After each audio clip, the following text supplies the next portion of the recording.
Top quality और consistent performance के लिए सिर्फ सिल्वर पंप्स। टॉप क्वालिटी और कंसिस्टेंट परफॉर्मेंस के लिए सिर्फ सिल्वर पंप्स, नाम याद रखना।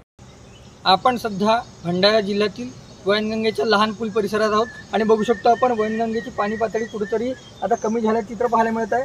खरं तर कालपर्यंत या लहान पुलाच्या वरून पाणी वाहून चाललेलं होतं आणि जवळपास 2 मीटरने हे पाणी आता कमी झाल्याचे चित्र पाहायला मिळत आहे।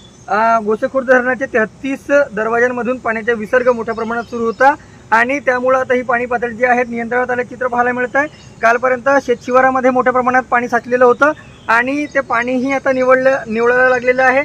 काल दुपारपासून पावसाने विश्रांती घेतल्यामुळे भंडारा जिल्ह्यातील अनेक रस्ते जे बंद झालेले होते ते रस्तेही आता खुले झालेले आहेत आणि पाणी पातळी खरं पाहायला गेलं तर नियंत्रणाचे चित्र पाहायला मिळत आहे। आपण ज्या वैनगंगा नदीच्या लहान पुलावर आहोत, येथे देखील 2 मीटरने पाणी पातळी कमी झाल्याचे चित्र सध्या दिसून येत आहे आणि ज्या पद्धतीने भंडारा जिल्ह्यातील 80हून अधिक रस्ते बंद करण्यात आलेले होते वाहतुकीसाठी, तेही आता खुले झालेले असून नागरिकांनी सुटकेचा निश्वास घेतल्याचे चित्र पाहायला मिळत आहे। रुपेश सपाटे, T9 मराठी, भंडारा।